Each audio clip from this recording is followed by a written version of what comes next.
السلام علیکم. و یو ملک کې باچاو نو هغه یو شپې او دو په خوب کې په نیمه شپه کې سترګې کولاو شوې نو چې وی کتل د ګیدړانو ډیر زیات اوازونو. پریشانه شو چې څه چل کیدی شي. خو سار چې پاسېدو دربار ته لاړو نو وزیر نه تپوس وکړو چې وزیره پرون ډیر زیات د شپې ګیدړانو جړل چې چغې والي چې دا څه چل دی. نو وزیر ورته وی چې صاحبه د خوراک کمې دی، دوی ته خوراک نشته ځکه دوی دا دومره چغې وي. باچا حکم وکړو چې دوی له په ډیر مقدار خوراک واچوي. وزیر صاحب چې څومره خوراک ارینج کو هغه نیم خپل کور ته ولیږو، نیم په دوستانو او رشتہ دارو تقسیم کو. سبا چې بیا شپه شوه، نیمه شپه شوه، باچا وی چې کیدی شي نن سکونی ځکه چې ګیدړانو ته خو مو خوراک واچو، خو هغوی بیا چغې والي او اوازونه ایستل. سار بیا دربار کې باچا صاحب وزیر نه تپوس وکړو چې وزیره پرون خو تا خوراک وی چې ورته نشته، هغوی چغې وی، نن خو بیا هغوی چغې والي.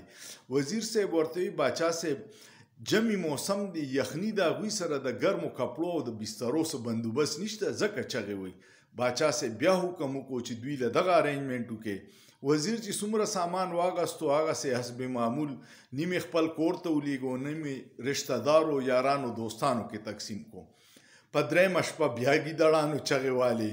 باچا صاحب دې پیرې له ډېر په غوسه دربار ته راغی او وزیر ته ډېر په سخته وویل چې تا خو وی چې دوی څه خوراک نشته، کمې دی، اوس یخني کیږي، هغه دواړه مسلې حل شوي، اوس ولې دوی چغې وی. باچا صاحب ته وزیر وی چې جی زه په خپله ګورم. چې دربار نه لاړو، واپس داسې لږ ساعت پس مسکې راتلو. باچا صاحب ته وی باچا صاحب دا ګیله نه کوي، دا ستا شکریه ادا کوي چې مونږ له د خوراک راکو او مونږ له د بسترې او د ګرم سامان بندوبست وکړو. دا مثال مې دی پورې وي چې دغه زمونږ د دې حکمرانانو حل دی چې په مزو کې په دربارونو کې ناست دي، پروتوکول یې هر څه مفت دي، د هیڅ نه خبر نه دي، او دا لاندې چمچې وزیران ټایپ یا دا کم خلک چې ریپورټونه ورکوي دا ورته سب اچھا ریپورټ وي چې عوام ډیر خوشحاله دی او ټیک ټاک دی او ستاسو ډیر قدر کوي او ستاسو شکریه ادا کوي. نو بې خبره باچایان دي، هوښیاران وزیران دي، چمچې چې دي، او بې بسه عوام دي. دا د هر ملک د هر وخت کیسه ده. زمونږ په پاکستان کې لږه ډیره ده، ادارو ته ریپورټس دي چې ډیر خلک خوشحاله دي، ستاسو قدر کوي، صفت کوي. دغه د حکمرانانو حال دی.